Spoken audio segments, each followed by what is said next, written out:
With the release of the unsealed FBI documents last week, if I'm not mistaken, I think we've encountered one of the most disturbing cases of, let's say, malfeasance going from one administration to the next administration, especially in the context of the intelligence services. What they did to Flynn, whatever you want to think of Flynn, that is particularly bad.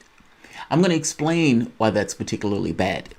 But I'm going to also make the point that Joe Biden was pointedly asked about the malfeasance of this case. Basically, what did you know and when did you know it?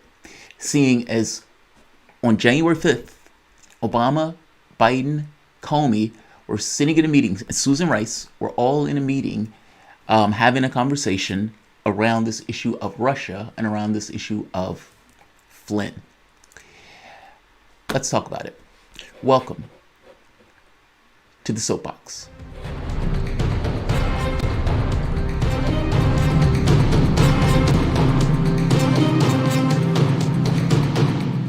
My name is Jamal Thomas. This is the Progressive Soapbox. Guys, if you dig this content, please like, share, subscribe. You can always support PayPal patron. So, in coming in contact with the Flynn information, I was extremely disturbed by this because the question becomes, if they're willing to do this to Flynn, they're willing to do this to pretty much anybody. And we, normal human beings, don't necessarily have the high profile status of somebody like Flynn, or friends in high places like Flynn, where this could get relitigated. No, we'd be screwed. And the question becomes, how often does the FBI do this? Now, going specifically to the Flynn case, basically what took place, the FBI was laying in wait for Flynn. So Flynn's communications with Kislyak had already been monitored. Now, they have this process called unmasking, where they would allow basically them to look at who the American person is, talking to whatever foreign source. Kislyak was under surveillance. And so when Flynn was having that conversation with Kislyak, well, at that point, they were spying on the Trump campaign's communications. Now, what Flynn discussed was basically to not freak out over the sanctions. To basically, look, Obama put through sanctions in 2016. We'll deal with those when we get in office. Don't freak out. That's not illegal. That's not illegal in the least. So Obama has a history with Flynn where he tried to advise Trump to not hire Flynn. Obama himself had fired Flynn. So it is kind of curious that all of this emphasis is put on getting Flynn. Now, the catch here is there was no crime. That's the point. That's the reason why they let Flynn off the hook. There was no crime. Basically, the FBI already had Flynn's communications. And in having Flynn's communications, they were making a choice on whether or not to get him fired or to get him locked up.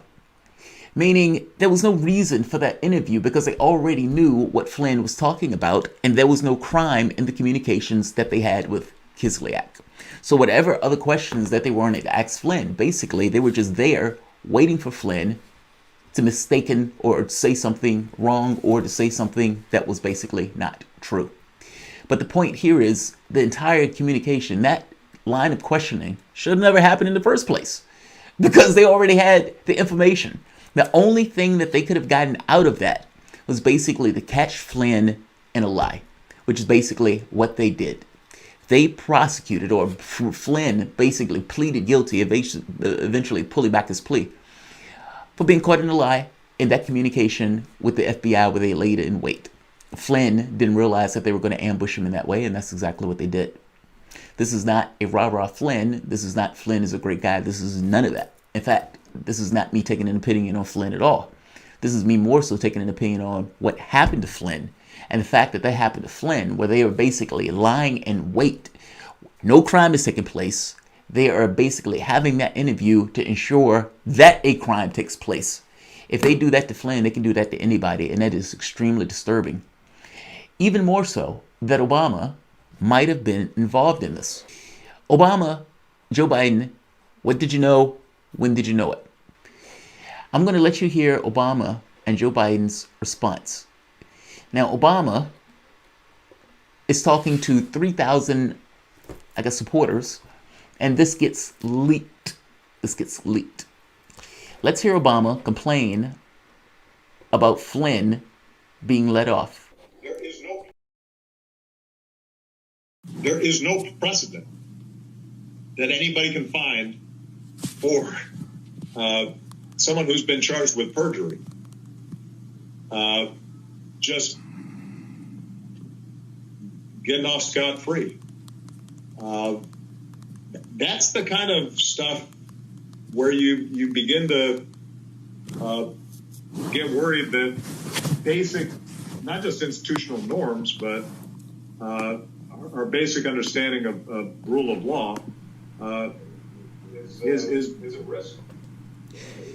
Is a risk.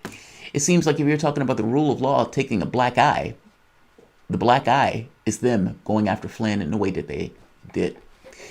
Let's hear Joe Biden give his response to basically, what did you know and when did you know it? I do want to press that. You say you didn't know anything about it, but you were reported to be at a January 5th, 2017 meeting where you and the president were briefed on the FBI's plan to question Michael Flynn over those conversations he had with the Russian ambassador Kislyak. No, I thought you asked me whether or not I had anything to do with him being prosecuted. Okay. I'm sorry. I was aware that they asked for an investigation, but that's all I know about it, and I don't think anything else. Look, think about this.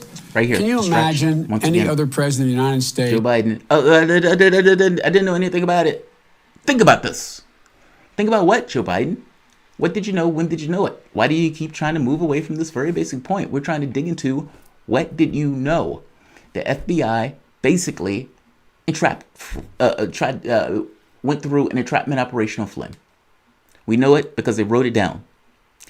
In that entrapment operation, there was a meeting January 5th where you, Obama, Yates, all of these people, the intelligence services basically were in this meeting.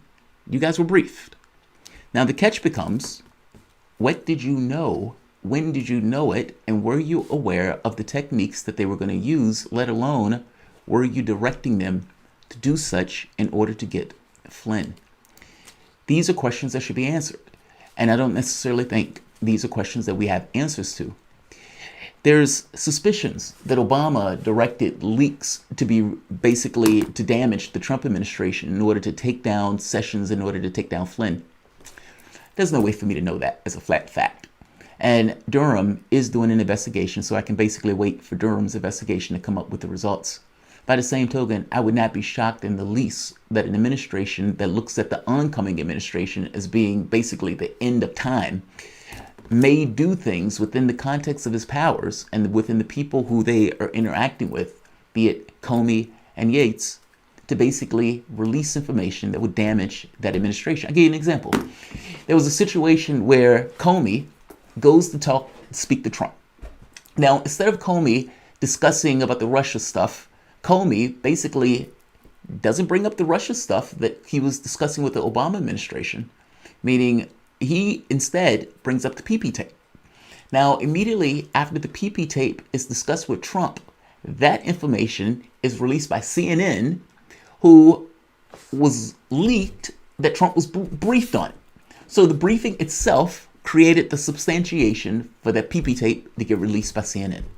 Like, this is the stuff that was taking place where it was leak after leak after leak that was basically being put out in order to damage Trump as he came into office. The Russia stuff is a farce. One pillar after the next falls apart. And yes, it's been 3 years, but at this point, I don't know how anybody can legitimately believe this, even though I know Democrats will continue to believe it. I end this here. Like, share,